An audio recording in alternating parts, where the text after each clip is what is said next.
الله من قرأ الفاتحة. بسم الله الرحمن الرحيم. الحمد لله رب العالمين الرحمن الرحيم مالك يوم الدين إياك نعبد وإياك نستعين اهدنا الصراط المستقيم صراط الذين أنعمت عليهم غير المغضوب عليهم ولا الضالين. وصلى على محمد. أعوذ بالله السميع العليم من الشیطان اللعین الرجیم. بسم اللہ الرحمن الرحیم. الحمد للہ رب العالمین بارئ الخلائق اجمعین فاطر السماوات والارضین ثم الصلاة والسلام علی اشرف الانبیاء والمرسلین سید الاولین والآخرین بالقاسم محمد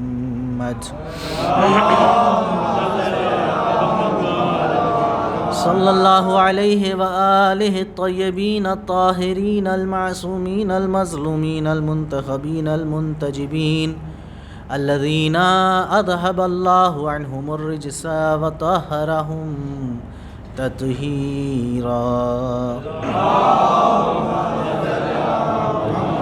ولعنة الله الدائمة الباقية على أعدائهم وقاتليهم وغاصب حقوقهم ومنكر فضائلهم ومناقبهم ومخرب شريعتهم أجمعين من الآن إلى يوم الدين. أما بعد فقد قال رسول الله صلى الله عليه وآله وسلم ان الحسین مصباح ہدی وسفینۃ نجات.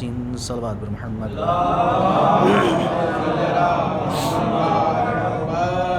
حضرات گرامی قدر، مسلسل ذکر حضرت سید الشہداء پیغمبر اکرم محمد مصطفیٰ صلی اللہ علیہ وآلہ وسلم کے نورانی بیان کی روشنی میں کرنے کی سعادت حاصل کر رہا ہوں. حدیث ایک جہت سے حدیث رسول بھی ہے اور دوسری جہت سے حدیث قدسی بھی ہے. کل آپ کے سامنے عرض کیا کہ پیغمبر نے فرمایا کہ مکتوب علی یمین العرش، یمین عرش، عرش کے داہنی جانب لکھا ہوا ہے ان الحسین مصباح ہدی وسفینۃ نجات. اس کا مطلب یہ ہے کہ پیغمبر نے معراج کے سفر کے دوران اپنے نواسے کی یہ فضیلت ساق عرش پر لکھی ہوئی دیکھی اور پھر زمین پر آ کر بتایا. مقصد کیا تھا معراج پر لے جانے کا؟ لِنُرِيَهُ من آیاتنا. قدرت خود قرآن مجید میں یہ ارشاد فرما رہی ہے کہ ہم اپنے حبیب کو معراج کی بلندیوں پر اس لیے لے گئے تاکہ ہم اپنے حبیب کو آیات دکھائیں، اپنی آیات دکھائیں. اور وہاں دکھایا کیا؟ بہت کچھ دکھایا. لیکن جو چیز آ کر پیغمبر نے بہت شد و مت کے ساتھ بیان کی وہ یہ تھا کہ علی کی آواز سنی اور حدیث مبارکہ حسین کی شان میں عرش معلیٰ پر لکھی ہوئی دیکھی. اس کا مطلب یہ ہے کہ اگر دونوں جملوں کو ملایا جائے، ایک قرآن کا جملہ کہ لِنُرِيَهُ مِنْ آیاتنا، ہم اپنے بندے کو اس لیے لے گئے راتوں رات تاکہ اپنی نشانیاں دکھائیں، اور وہاں دکھایا علی اور حسین کو. اس کا مطلب یہ ہوا کہ اللہ کی نظر میں علی اور حسین اللہ کی نشانیوں میں سے ہیں، اللہ کی نشانیوں میں سے ہیں. تو عزیزان گرامی، اللہ کی نشانی ہے امام حسین علیہ السلام. جب اللہ کی نشانی ہے تو ظاہر سی بات ہے کہ وہ تمام صفات امام حسین علیہ السلام میں ہیں جن کے اوپر خوبی کا اطلاق ہوتا ہے، جن کے اوپر بھلائی کا اطلاق ہوتا ہے، جنہیں ہم اپنی زبان میں فضیلت کہتے ہیں.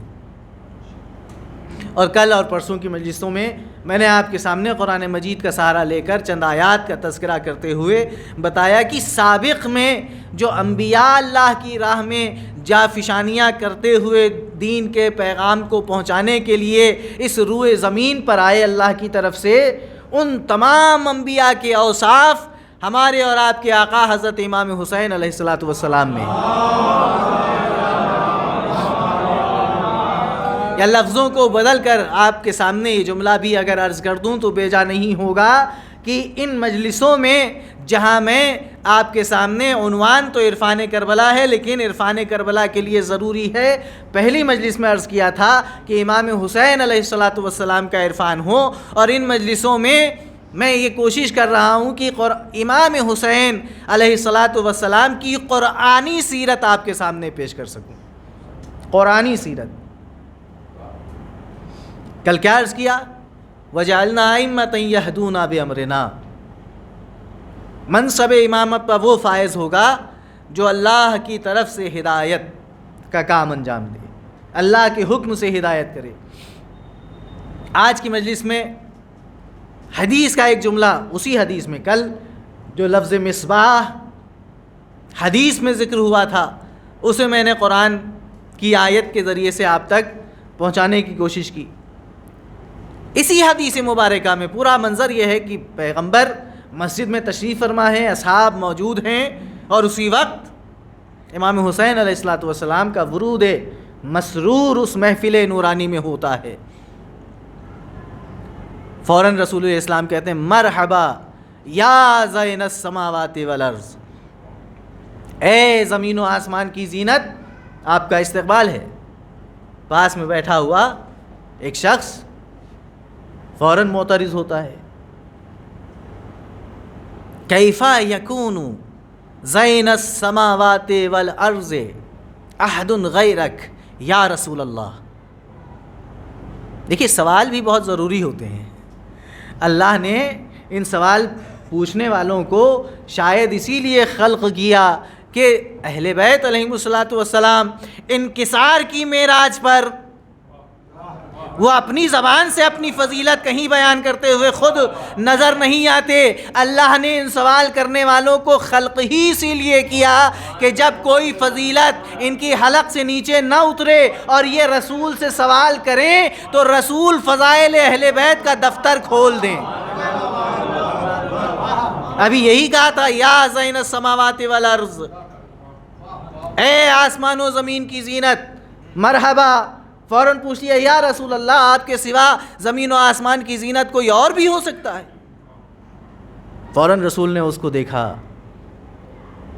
میں دست ادب جوڑ کر حق ہے نا کہ اس کا شکریہ ادا کروں، کہ اگر وہ اعتراض نہ کرتا تو کلام رسول وہیں پہ ختم ہو جاتا اور امام کی شان میں آنے والے اگلے جملوں سے ہم محروم رہ جاتے۔ اس نے اعتراض کیا، لب رسول گویا ہوئے کہ تو اسی پہ اعتراض کر رہا ہے، یہ زمین و آسمان کی زینت ہے۔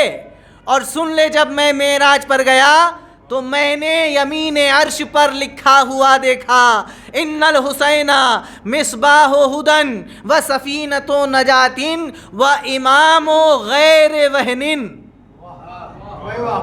و امام غیر وہن۔ یہ حدیث کا ٹکڑا میں نے آج کی مجلس میں اضافہ کر دیا۔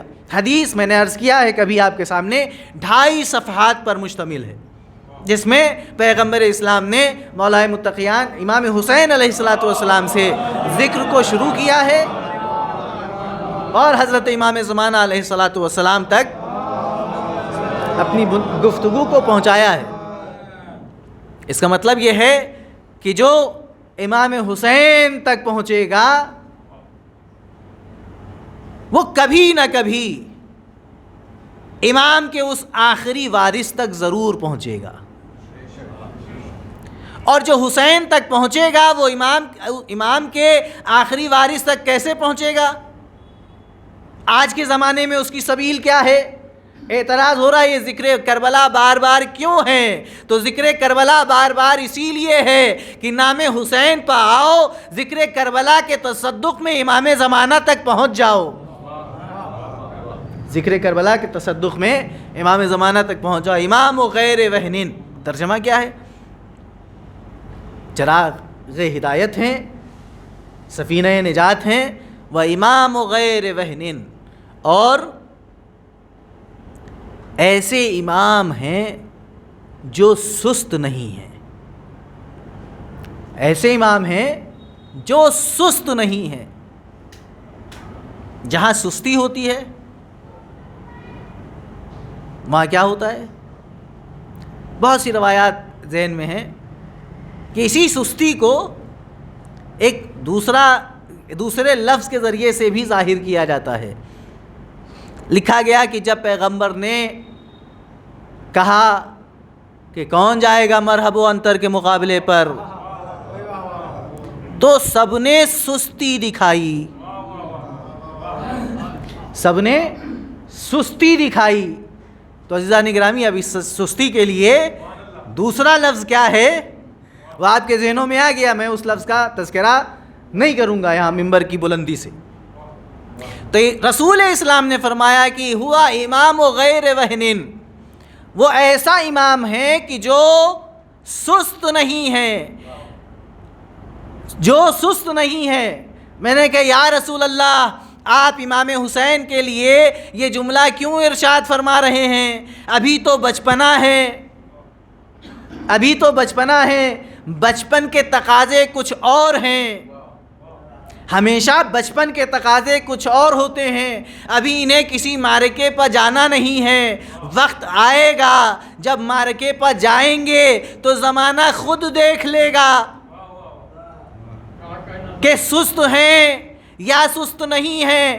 شاید رسول اسلام جواب دے خاموش، میں یہی تو بتانا چاہتا ہوں کہ امام وہ نہیں ہوتا کہ جسے حالات کے در پہ اس کے مزاج کو سمجھا جائے.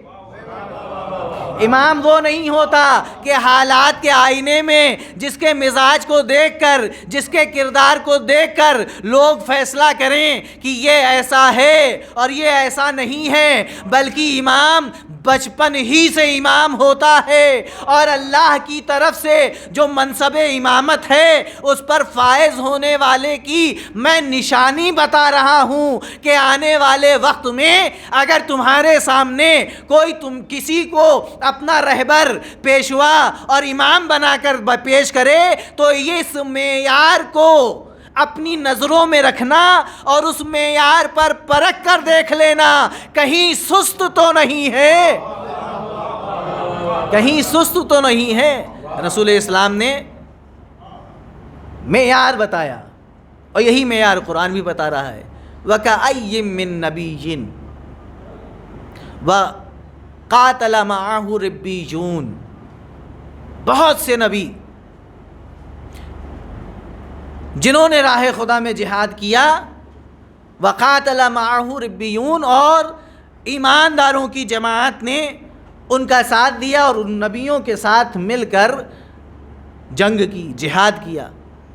وَلَا وَهَنُوا، وہ سست نہیں ہوئے. وَلَا وَهَنُوا، وہ سست نہیں ہوئے. وہاں رسول اسلام نے کیا لفظ استعمال کی؟ امام و غیر وہنین. امام و غیر وہنین. یہاں قرآن کہہ رہا انبیاء کی صفت بتا رہا ہے کہ انبیاء جو کفر و شرک و الحاد و گمراہی کے مقابلے پر ہدایت کرنے کے لیے نکلے اور ظالموں نے ان کے راستے میں اڑچنیں پیدا کرنے کی کوشش کی تو یہ نبی پیچھے نہیں ہٹے بلکہ جہاد فی سبیل اللہ کے لیے کمر بستہ ہوئے. اور ان نبیوں کے ساتھ جو ان کے دست حق پرست پر ایمان لا چکے تھے وہ بھی سیسا پلائی ہوئی دیوار کی طرح ان نبیوں کے ساتھ جنگ کے میدان میں رہے. صفت کیا ہے؟ ولا وہنو، سست نہیں ہوئے. ولستکانو، ذلت کو گلے نہیں لگایا. ولا ضعفو، کمزور نہیں پڑے. تو قرآن یہ نبیوں کی صفت بتا رہا ہے. انہی نبیوں کی صفات کو اگر قرآن مجید کے آیات میں اور تلاشنا چاہیں تو قرآن کیا کہتا ہے؟ وَلَنَنْصُرُ رُسُلَنَا، ہم نے اپنے نبیوں کی مدد کی. لَنَنْصُرُ رُسُلَنَا، کیوں مدد کی؟ کیونکہ ایمان میں ثابت قدم تھے، اللہ کی ذات وحدانیت پر آنے والے تمام نبیوں کو یقین کامل تھا، لہذا جیسا ہی سخت ماحول رہا کبھی بھی نبی کمزور نہیں پڑے، کبھی بھی نبی ضعیف نہیں ہوئے، کبھی بھی نبیوں نے ذلت کو اپنے گلے نہیں لگایا، ذلت کو گلے نہیں لگایا، یعنی حالات کے ساتھ سمجھوتا نہیں کیا، جو پیغام پہنچانا تھا وہ پہنچا کر رہے۔ اس کے بعد اللہ نے ان کی اسی استقامت کو دیکھتے ہوئے کہا لننصر رسلنا والذین آمنوا فی حیات الدنیا، ہم نے اپنے نبیوں کی بھی مدد کی اور ہم نے ان لوگوں کی بھی مدد کی جو ہمارے نبیوں کے اوپر اس حیات زندگانی میں ایمان لے کر آئے۔ اور صرف یہاں تک مسئلہ نہیں ہے، وَيَوْمَ يَقُومُ الْأَشْهَادُ، اور ہم اس دن بھی ان کی مدد کریں گے جب بڑے بڑے گواہ گواہی دینے کے لیے آئیں گے، قیامت کا منظر۔ تو عزیزان گرامی، نبیوں کی مدد کی پروردگار دو عالم نے، کیسے مدد کی؟ پھر آئیے قرآن کی طرف چلتے ہیں۔ لَقَدْ نَصَرَكُمُ اللَّهُ بِبَدْرٍ، اللہ نے بدر کے میدان میں تمہاری مدد کی۔ لَقَدْ نَصَرَكُمُ اللَّهُ فِي مَوَاطِنَ كَثِيرَةٍ وَيَوْمَ حُنَيْنٍ، ہم نے تمہاری مدد کی بہت سے مقامات پر تمہاری مدد کی، اور حنین کے دن بھی تمہاری مدد کی۔ کیسے مدد کی؟ وہ مدد ایسی تھی کہ تم خود اپنی تعداد پر تعجب کر رہے تھے، تم خود اپنی تعداد پر تعجب کر رہے تھے۔ پہلی جنگ اسلام کی اور پھر دوسری جنگ اسلام کی، اور جتنی جنگیں اسلام کی ہیں سب کی طرف فی مواطن کثیرہ کہہ کر قرآن نے اشارہ کیا، اور بدر اور حنین کی طرف خاص طور پر اشارہ کیا۔ اب پوری جنگیں آپ کے سامنے ہیں، نصرت الہی پہنچی، لیکن نصرت الہی کی ایک شرط ہے۔ یہ نصرت میں نے عرض کیا، قرآن سابق کے انبیاء کی نصرت کا بھی اعلان کر رہا ہے، اور قرآن نبی مکرم حضرت محمد مصطفیٰ صلی اللہ علیہ وآلہ وسلم کی بھی نصرت کا اعلان کر رہا ہے، لیکن سنت الہی ہے۔ اس سے مدد یہ سمجھ میں آیا کہ یہ سنت الہی ہے۔ سابق کے انبیاء کی مدد بھی کی، مومنین کی مدد بھی کی، اور اپنے حبیب خاص پیغمبر اسلام کی مدد بھی کی، اور ان کے ساتھ جو مومنین رہے ان کی بھی مدد کی۔ کیسے کی مدد؟ بدر کے میدان میں کیا ہوا؟ حنین کے میدان میں کیا ہوا؟ لشکر بہت تھا، جتنا بھی تھا اپنے اعتبار سے بہت تھا۔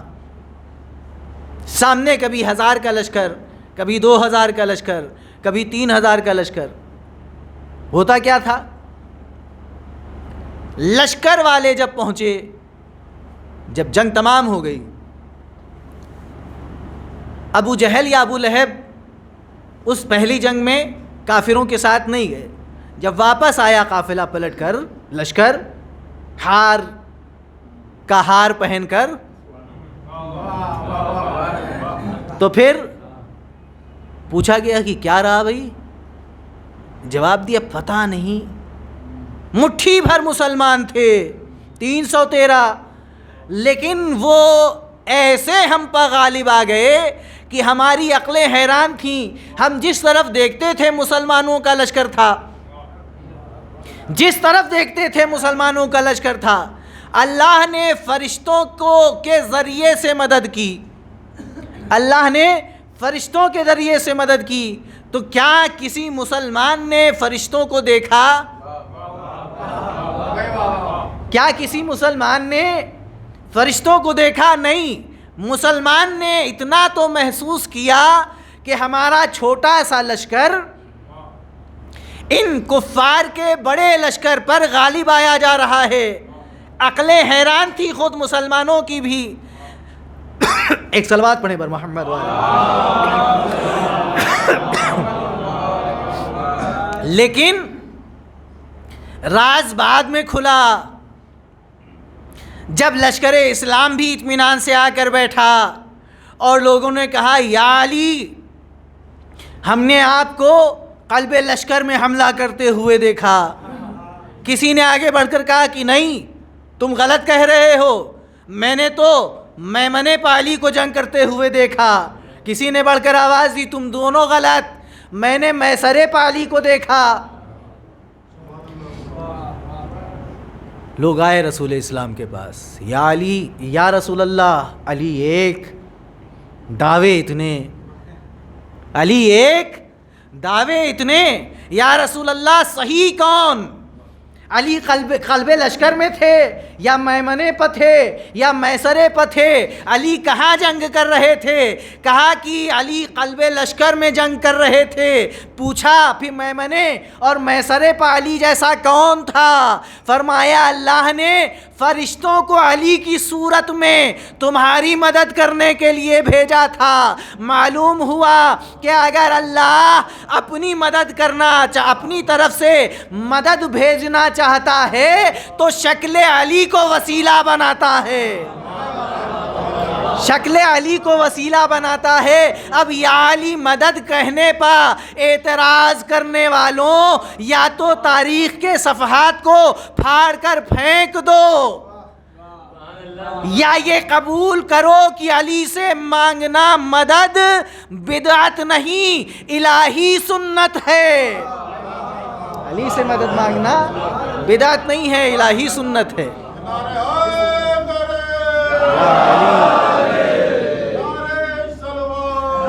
اللہم صلی علی محمد و آل محمد و عجل. اچھا, جنگ کے میدان میں تو مولا متقیان نے ایک صلوات اور پڑھ لیں مل جل کر.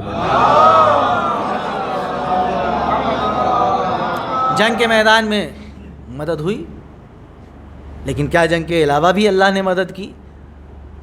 اللہ نے اعلان کیا لَنَنْصُرُ رُسُولَنَا, ہم مدد کرتے ہیں. اور ایک قانون بنایا, ان تنصروا اللہ ینصرکم, اگر تم اللہ کی مدد کرو گے تو اللہ تمہاری مدد کرے گا.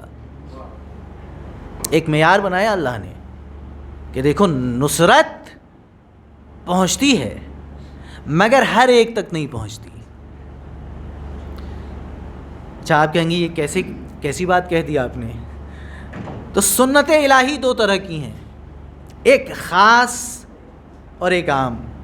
جیسے رحمت پروردگار دو طرح کی ہے, ایک رحمان اور ایک رحیم, ویسے ہی سنت الہی بھی تمام سنت الہیہ دو طرح کی, ایک خاص اور ایک عام. ہدایت مصباح الہدا, ہدایت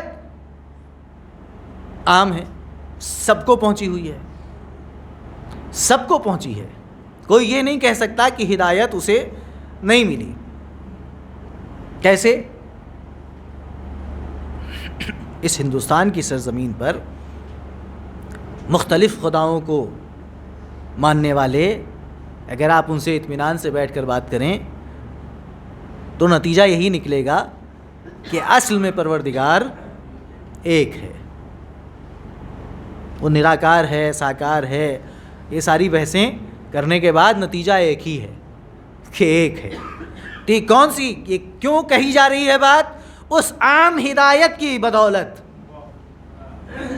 انبیاء کے منکر نبی کی صورت میں نہ مانے, لیکن مانتے ہیں کہ اس ایک پروردگار نے ہماری ہدایت کا انتظام کیا ہے اور اس کا پیغام پہنچانے کے لیے ہم تک لوگ آئے ہیں. کیا ہے یہ؟ عام ہدایت ہے, کوئی انکار نہیں کر سکتا. لیکن نصرت کے لیے پروردگار نے شرط لگائی, ان تنصروا اللہ ینصرکم, اگر تم اللہ کی مدد کرو گے تو اللہ تمہاری مدد کرے گا. تو کیسے اللہ کی مدد کیسے کی جائے گی؟ کہ اللہ معاذ اللہ کمزور ہے, ضعیف ہے, سست ہے. جب اس نے جن انبیاء کو بھیجا ہدایت کا ذمہ دار بنا کر ان کے لیے اعلان کیا ولا وہنوا ولا ضعفوا ولا استکانوا، خود اپنے لیے مدد طلب کر رہا ہے۔ تو مفسرین نے کہا، ائمہ طاہرین علیہ الصلوۃ والسلام کے مسلسل ارشادات کہ ان تنصروا دین اللہ، اگر تم اللہ کے دین کی مدد کرو گے، اگر تم اللہ کی مخلوق کی مدد کرو گے تو اللہ تمہاری مدد کرے گا۔ اب انبیاء کرام کی سیرت آپ کے سامنے ہے، آپ دیکھیں کہ کیا انہوں نے دین کی مدد کی یا نہیں کی، انہوں نے عباد اللہ کی مدد کی یا نہیں کی، مخلوق خدا کی مدد کی یا نہیں کی؟ جواب یہی ملے گا کی۔ جب انہوں نے مدد کی تو اللہ نے بھی ان کی مدد کی، جنگ کے میدان میں مدد کی، مشکل وقت میں مدد کی۔ جنگ کے میدان میں تو دیکھ لیا فرشتوں کو بھیج دیا مدد کرنے کے لیے، لیکن جب تنہائی میں مشکل میں گھرے، جب تنہائی میں مشکل میں گھرے تو کس نے مدد کی؟ قرآن تو کہہ رہا ہے کہ لننصر رسولنا، ہم نے اپنے رسولوں کی مدد کی، ہم نے اپنے رسولوں کی طرف مدد بھیجی۔ جناب آدم سے لے کر حضرت خاتم تک اللہ نے تمام انبیاء کی مدد کی، لیکن کیا خود پروردگار عالم بے نفس نفیس عرش معلیٰ کو چھوڑ کر مدد کرنے کے لیے آیا؟ جواب ملے گا نہیں۔ ہم نے کہا کیوں؟ کہا آپ نے جنگ کا میدان دیکھا، اللہ کو مدد کرنا مقصود ہوئی تو اللہ نے فرشتوں کو ذریعہ بنایا، اللہ خود نہیں آتا مدد کرنے کے لیے، اللہ کوئی ذریعہ بناتا ہے، اللہ کوئی ذریعہ بناتا ہے۔ اس لفظ ذریعہ کو دوسرے لفظ سے بدلتا ہوں، اللہ وسیلہ بناتا ہے۔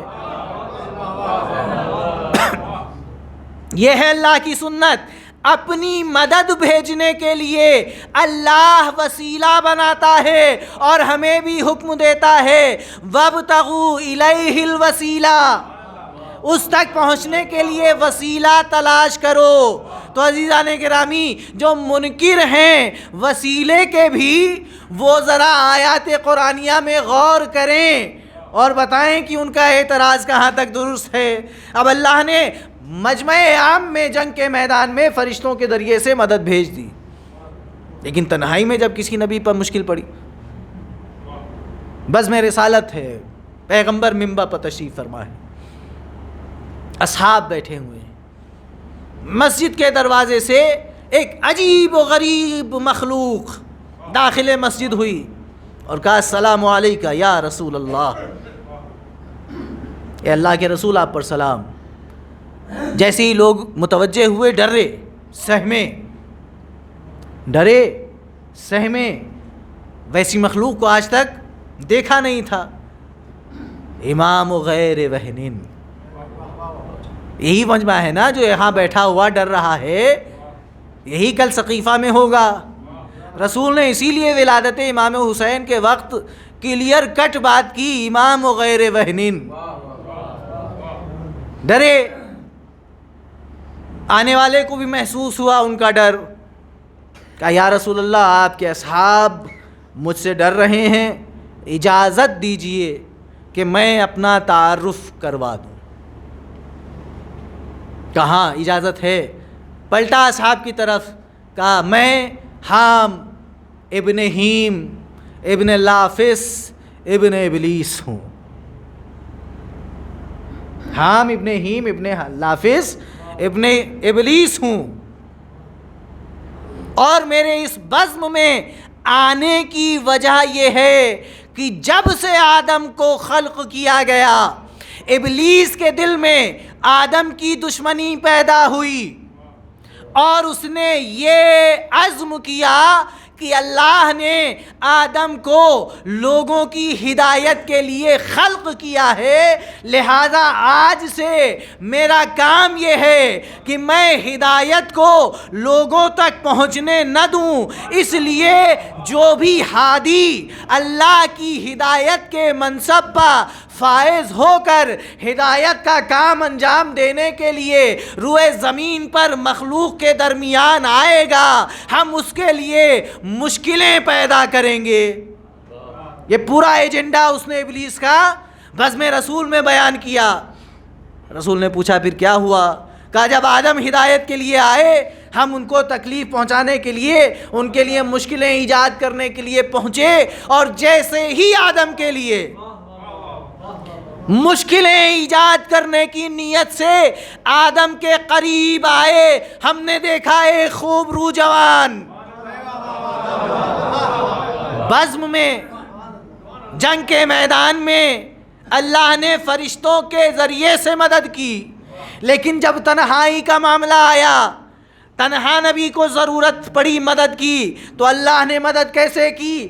خود کہتا ہے بہکانے والا، مشکلیں ایجاد کرنے والا، کہ جیسے ہی ہم آدم کے قریب پہنچے اور آدم کو اذیت پہنچانا چاہی کہ وہ اس اذیت میں مبتلا ہو کر ہدایت کے منصب سے سبکدوش ہو جائیں اور ہدایت کا کام انجام نہ دے پائیں، ویسے ہی ایک خوب رو جوان میرے قریب آیا اور اس نے ایک زوردار تماچا میرے نصیب میں لکھا۔ ہم یہ سمجھے کہ یہ آدم کے بعد آنے والا نبی ہوگا، انتظار کرتے رہے۔ آدم دنیا سے گئے، شیش کا زمانہ آیا، ہم نے شیش کو اذیت پہنچانے کا ارادہ کیا۔ جب اس عزم سے قریب پہنچے تو ہم نے دیکھا وہ شیش وہ جوان نہیں ہے، کوئی اور ہے۔ ہم نے اس کو گمراہ کرنا چاہا، اس کو اذیت پہنچانی چاہی، پھر وہی خوب رو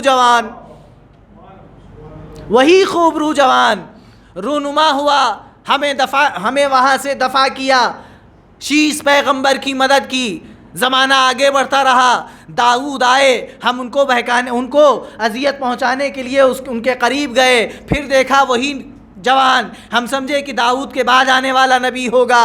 موسیٰ آئے، وہ جوان نہیں آیا، عیسیٰ آئے، وہ جوان نہیں آیا، یحییٰ آئے، وہ جوان نہیں آیا، زکریا آئے، وہ جوان نہیں آیا، الیاس آئے، وہ جوان نہیں آیا، تمام انبیاء آئے، یوسف آئے، یعقوب آئے، وہ جوان نہیں آیا۔ ہم حیرت میں کہ وہ آنے والا جو مدد کرتا تھا، جس کے لیے ہم یہ سمجھ رہے تھے کہ وہ ان انبیاء کے بعد آنے والا نبی ہوگا، وہ تو نہیں آیا، یہ کے بعد دیگر نبی آتے رہے۔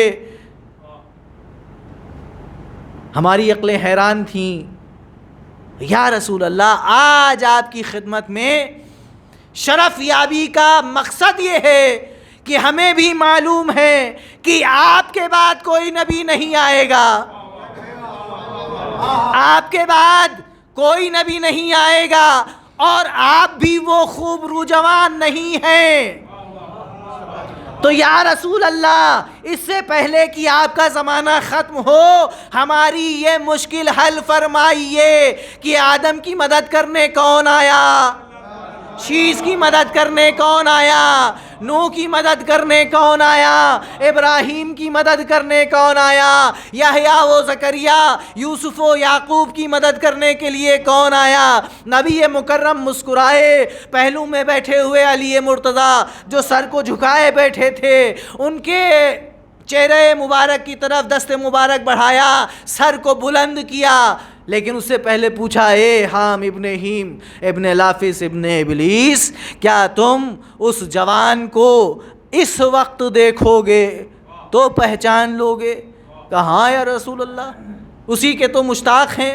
جناب آدم کے زمانے سے لے کر آپ کے زمانے تک عمر اسی دشت کی سیاحی میں گزاری ہے کہ کاش ایک مرتبہ انبیاء کے ناصر اس خوبروز جوان کی زیارت ہو جائے اور معلوم ہو جائے کہ وہ ہے کون۔ اب علی مرتضیٰ کا چہرہ بلند کیا رسول نے اپنے دست مبارک سے، جیسے ہی دیکھا ڈر کر، دیکھیے ایک منظر وہ تھا جب یہ آیا تھا،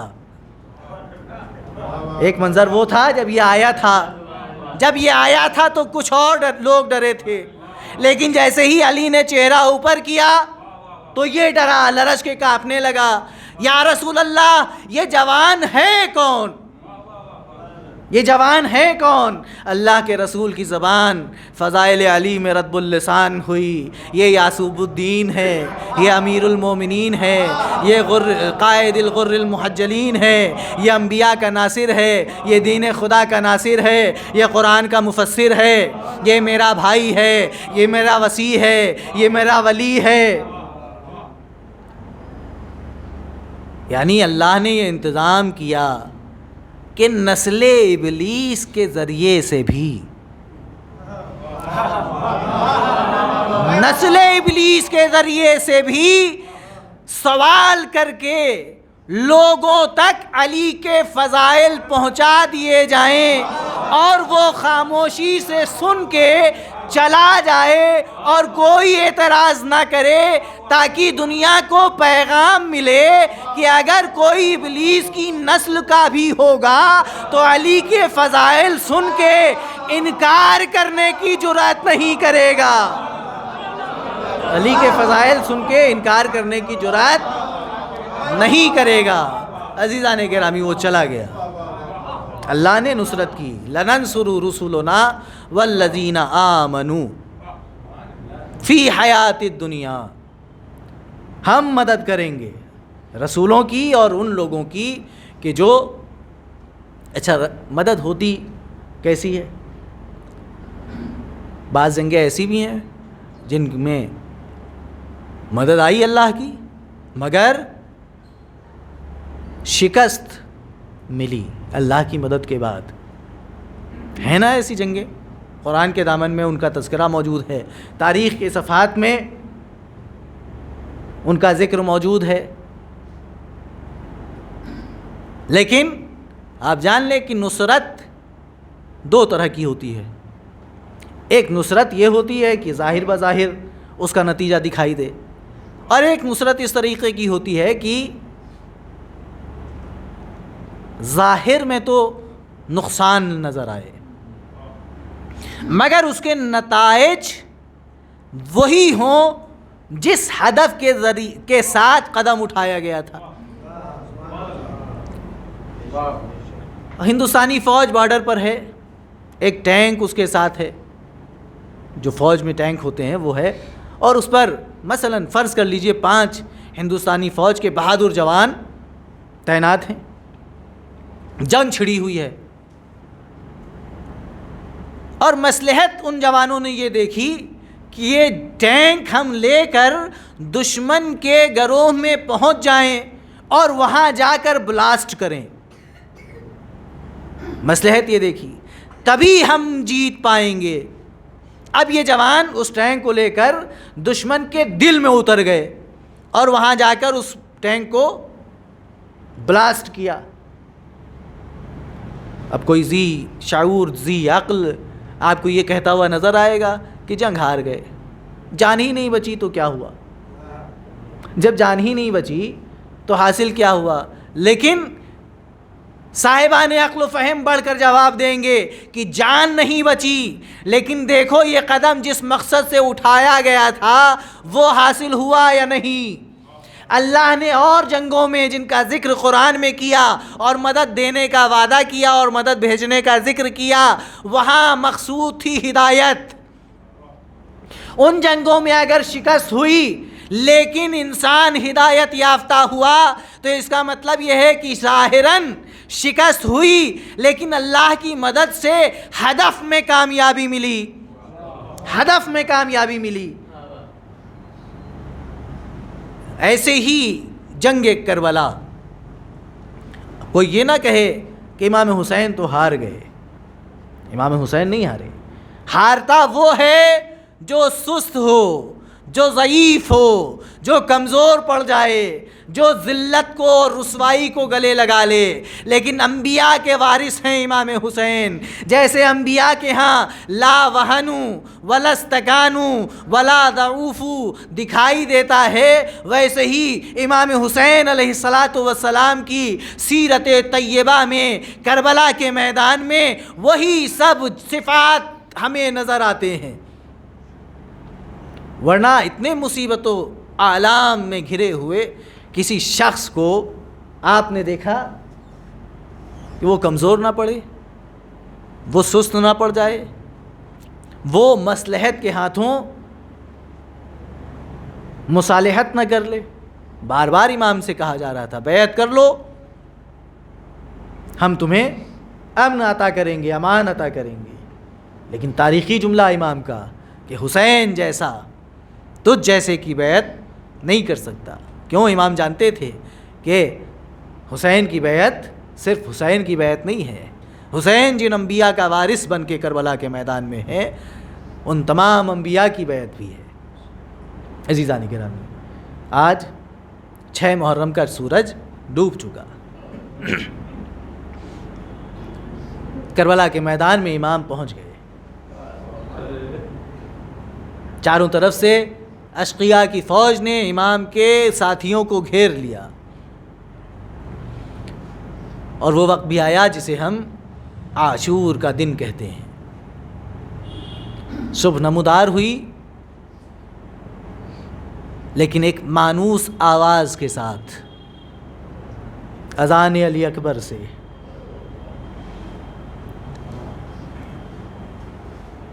علی اکبر گلدستہ اذان پہ پہنچے، اذان کہنا شروع کی، امام غور سے اذان سن رہے ہیں۔ کیوں؟ کیونکہ علی اکبر صرف علی اکبر نہیں ہے، علی اکبر شبیہ پیغمبر ہیں، رفتار میں، گفتار میں، صورت میں، سیرت میں علی اکبر شبیہ پیغمبر ہیں۔ علی اکبر اذان دے رہے ہیں، رسول کی آواز کانوں سے ٹکرا رہی ہے۔ زینب نے فضہ کو بلایا، اے فضہ جاؤ بھیا سے کہو کہ علی اکبر سے کہیں ذرا بلند آواز میں اذان کہیں تاکہ ہم بھی علی اکبر کی اس آخری اذان کو سن سکیں۔ پیغام پہنچا علی اکبر نے۔ آپ جانتے ہیں کہ جب ذاکر خطیب منبر پر ہوتا ہے تو مومنین بار بار اس سے پانی کے لیے پوچھتے ہیں۔ کیوں؟ اس لیے کہ بولتے بولتے پیاس غالب آنے لگتی ہے۔ رمضان کے دنوں کو یاد کریں، مغرب کے وقت جب مؤذن سے اذان کے لیے کہا جاتا ہے تو بعض اوقات ایسا بھی مشاہدہ آپ نے کیا ہوگا کہ مؤذن کہتا ہے کہ آج کوئی اور اذان دے دے۔ صرف 16-17 گھنٹے، بہت زیادہ 16-17 گھنٹے کا پیاسا ہوتا ہے، مگر جسم میں تاب محسوس نہیں کرتا کہ اذان دے۔ علی اکبر اذان دے رہے ہیں، زینب کی فرمائش ہے علی اکبر ذرا بلند آواز سے اذان دو۔ یہ علی اکبر جو اذان دے رہا ہے وہ 3 دن کا بھوکا اور پیاسا ہے۔ ہاں عزاداروں، وہ وقت بھی آیا کہ جب ہم شکل پیغمبر علی اکبر امام کے سامنے دست ادب جوڑ کر کھڑے ہیں۔ آقا حسین، بابا جان، مجھے رن کی اجازت دیجیے، اے میرے لال تم ہم شکل پیغمبر ہو۔ جب اشتیاق ہوتا تھا کہ اپنے نانا رسول خدا کی زیارت کریں تو ہم تمہاری صورت کو دیکھ لیا کرتے تھے۔ اے میرے لال میں کیسے تم کو اجازت دے دوں؟ بار بار اصرار کیا تو جناب امام حسین نے عرض کی، اے میرے لال میں نے تم کو نہیں پالا، تم کو پال پوس کر تمہاری پھوپھی زینب نے بڑا کیا ہے، ان کی خدمت میں جاؤ، اگر زینب تم کو اجازت دے دیں تو میری طرف سے بھی اجازت ہے۔ علی اکبر خیمہ زینب میں آئے، زانو ادب تہ کر کے جناب زینب کے سامنے بیٹھ گئے۔ اے پھوپھی اماں، بابا سے اجازت طلب کر لی، بابا نے آپ کے پاس بھیجا ہے۔ اے پھوپھی اماں، آپ اجازت دے دیں تو بابا بھی اجازت دے دیں۔ زینب کا بھی وہی جواب۔ اے میرے لال علی اکبر 18 سال چکیاں پیس پیس کر اس لیے نہیں پالا کہ تمہیں رن کی اجازت دے دوں۔ ایک مرتبہ علی اکبر کھڑے ہوئے، دست ادب جوڑا، اے پھوپھی اماں ٹھیک ہے رن کی اجازت نہ دیجئے، لیکن یاد رکھیے قیامت میں جب دادی زہرا سوال کریں گی، اے زینب تمہیں اپنا علی اکبر زیادہ عزیز تھا، میرا حسین پیارا نہیں تھا، تو آپ کیا جواب دیں گی؟ زینب اٹھیں، خیمے کا پردہ اٹھایا، اے علی اکبر سدھارو، اے علی اکبر سدھارو، میں نے اجازت دے دی۔ ہاں زاداروں، بیویاں حلقہ بنا کر علی اکبر کے قریب جمع ہوئیں۔ اب کیا منظر تھا کربلا میں اس موقع کا؟ روایت کہتی ہے کہ جب کافی دیر ہو گئی اور حسین کی طرف سے کوئی بہادر جنگ کے میدان میں نہیں آیا تو حمید بن مسلم کہتا ہے کہ میں نے جستجو بھری نگاہ خیام حسینی کی طرف دوڑائی۔ میں نے ایک عجیب منظر دیکھا کہ ایک خیمہ ہے جس کا پردہ کبھی اٹھتا ہے، ایک جوان نظر آتا ہے، پھر وہ جوان اندر کی طرف کھینچ لیا جاتا ہے، پردہ پھر گرتا ہے۔ یہی منظر میں نے بار بار دیکھا۔ میں نے دیکھا کہ کبھی علی اکبر کا دامن پکڑ کے کوئی کھینچتا ہے، کبھی علی اکبر کا بازو پکڑ کے کوئی اندر کی طرف کھینچتا ہے، کبھی کوئی علی اکبر کے کاندھے پر ہاتھ رکھ کر خیمے کے اندر کھینچ لیتا ہے۔ بس عزاداروں، اب حمید بن مسلم نے اس سے زیادہ تو نہیں لکھا، لیکن دل کہتا ہے کبھی لیلا کندھے پر ہاتھ رکھتی ہوگی، اے میرے لال علی اکبر، تمہارے بعد میری چادر کا محافظ کون ہوگا؟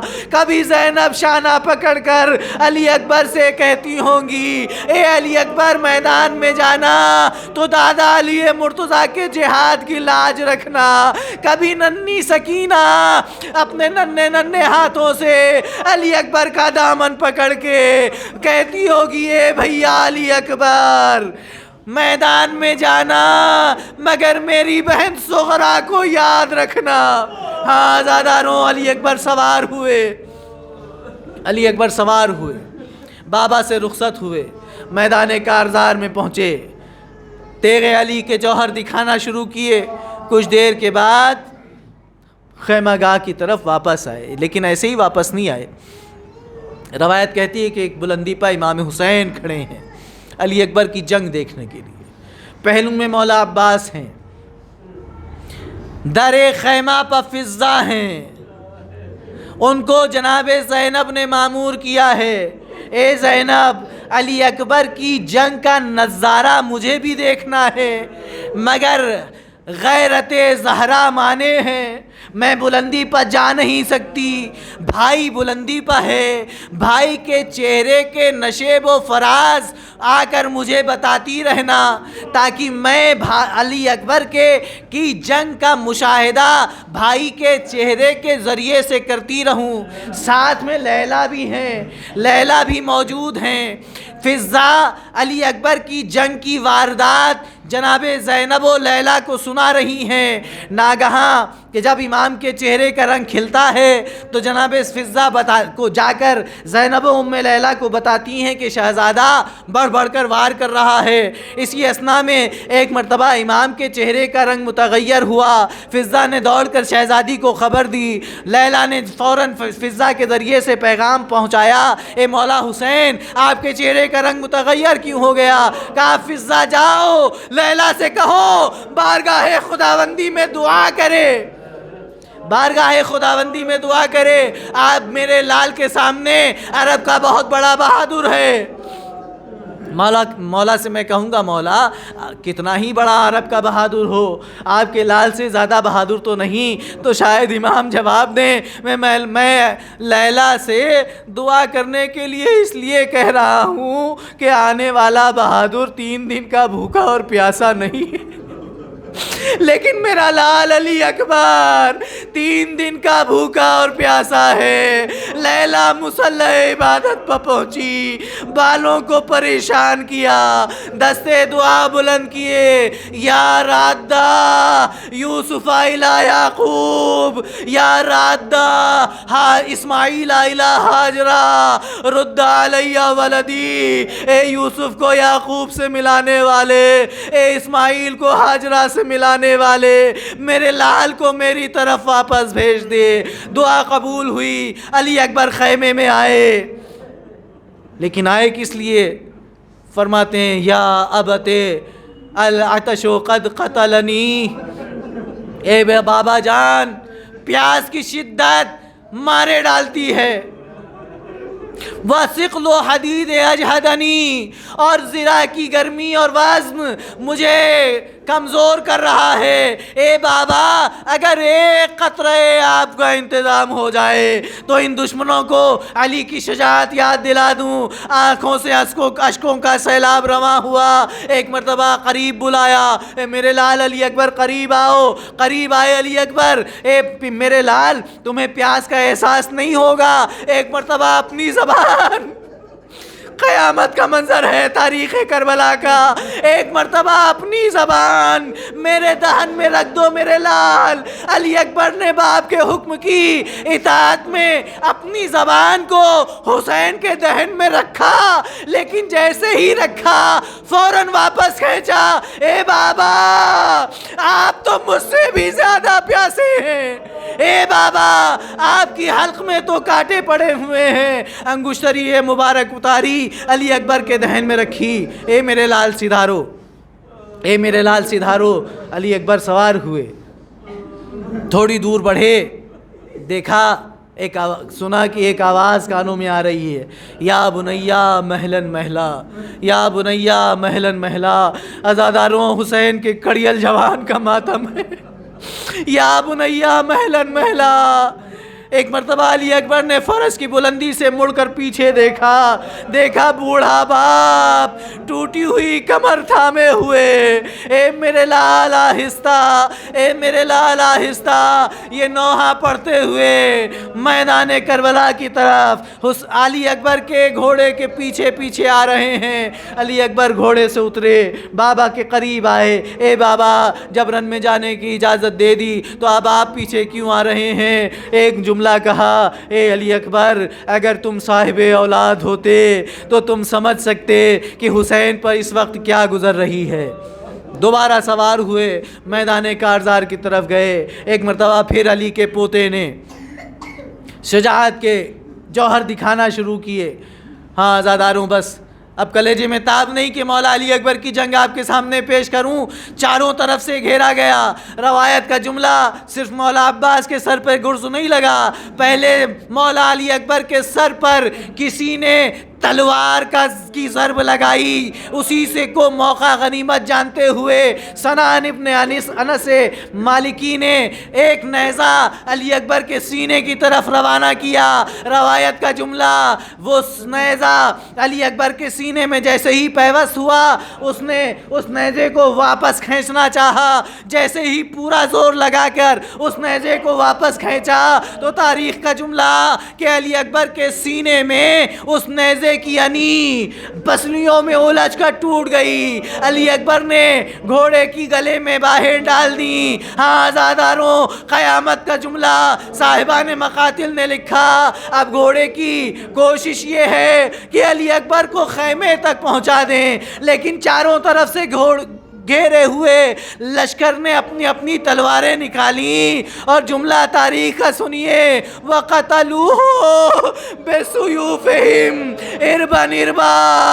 چاروں طرف سے علی اکبر پر اپنی تلواروں سے وار کیا۔ علی اکبر سے زین پر سنبھالا گیا، زمین پر آئے۔ یہی وہ وقت تھا جب آواز دی، یا بتے علیک منی سلام، اے میرے بابا آپ پر میرا سلام آخر۔ حسین تیزی سے گھوڑے پر سوار ہوئے، علی اکبر کے قریب پہنچے۔ ہاں عزاداروں روایت کے جملے،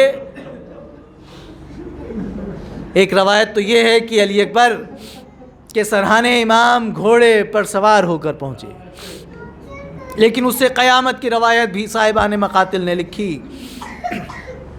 کہ جیسے ہی امام کے کانوں میں علی اکبر کا آخری سلام پہنچا، بے ساختہ امام نے بھی ایک جملہ کہا، یا بنیا علی الدنیا بعدک لفا، اے میرے لال تمہارے بعد اس دنیا زندگانی پر خاک ہے۔ عباس کے مرنے سے کمر ٹوٹ چکی تھی، علی اکبر کا آخری سلام سن کے آنکھوں کی بینائی جاتی رہی۔ روایت کا جملہ، پدر بر لاش پسر زانو بزانو رسید، بوڑھا باپ جوان کے لاشے پر کوہنیوں کے بل پہنچا۔ ہاں عزاداروں پہنچے علی اکبر کے سرہانے، سر کو اٹھا کر زانو پر رکھا۔ ایک مرتبہ پوچھا، میرے لال کیسا محسوس کر رہے ہو احترام امام حسین میں؟ علی اکبر نے کوئی جواب نہ دیا۔ پھر امام نے علی اکبر سے پوچھا، میرے لال اگر کوئی تکلیف ہے تو اپنے بابا سے بتاؤ۔ ایک مرتبہ جب امام نے اصرار کیا تو علی اکبر نے کہا کہ بابا سینے میں بڑی اذیت ہے، سینے میں بڑی اذیت ہے۔ کہا بیٹا کیا ہوا؟ کہا ظالم نے نیزہ مارا، جب نیزہ واپس کھینچا نیزے کی یعنی سینے میں ٹوٹ گئی۔ امام نے آستینوں کو بلند کیا، ایک مرتبہ 2 انگلیوں سے زخم علی اکبر کو ٹٹولنا شروع کیا، زخم علی اکبر کو ٹٹولنا شروع کیا۔ کچھ امام کی انگلیوں سے ٹکرایا، اس کو چٹکی سے پکڑ کر روایت کا فقرہ علماء و ذاکرین پڑھتے ہیں کہ ایک مرتبہ امام حسین نے نجف اشرف کا رخ کیا، آواز دیے نجف میں سونے والے بابا، باب خیبر کا اکھاڑنا آسان تھا، جوان کے سینے سے برچی کی انی نکالنا آسان نہیں ہے۔ یا علی مدد کہہ کر حسین نے برچی کی انی کو اپنی پوری طاقت سے کھینچا۔ روایت کا فقرہ، برچی کی انی میں علی اکبر کا کلیجہ الجھ کے باہر آ گیا، دم نکلا۔ امام نے والیہ وا مصطفیٰ وا محمدہ کا ماتم کیا۔ ہاں زاداروں، مجلس تمام ہے، امام کو ان کے کڑیل جوان کا پرسہ دے لیجئے، ام لیلہ کو علی اکبر کا پرسہ دے لیجئے، جناب زینب کو ان کے کڑیل جوان بھتیجے کا پرسہ دے لیجئے۔ ہاں زاداروں، یہی وہ وقت تھا کہ امام نے خیمہ گاہ کی طرف نظر کی، آواز دیے بنی ہاشم کے بچوں آؤ آؤ بھائی علی اکبر کا جنازہ اٹھانے میں مدد کرو۔ بنی ہاشم کے بچے آئے، امام نے ایک سرہانے سے علی اکبر کو سہارا دیا، بچوں نے پہلو سے علی اکبر کی لاش اٹھائی، والی اکبرا والی اکبرا کہتے ہوئے گنج شہیدہ میں لا کر علی اکبر کو لٹا دیا۔ وَسَيَعْلَمُ الَّذِينَ ظَلَمُوا أَيَّ مُنقَلِبٍ يَنقَلِبُونَ إِنَّا لِلَّهِ وَإِنَّا إِلَيْهِ رَاجِعُونَ أَلَا لَعْنَةُ اللَّهِ عَلَى الْقَوْمِ الظَّالِمِينَ إِلَٰهِي بِحَقِّ زَهْرَاءَ وَأَبِيهَا وبعلها وبنيها تقبل منا إنك أنت السميع العليم اللهم ارزقنا شفاعة الحسين عليه السلام يوم الورود وارزقنا زيارة قبر الحسين عليه الصلاة والسلام آمين يا رب العالمين۔ ماتم حسین یا حسین۔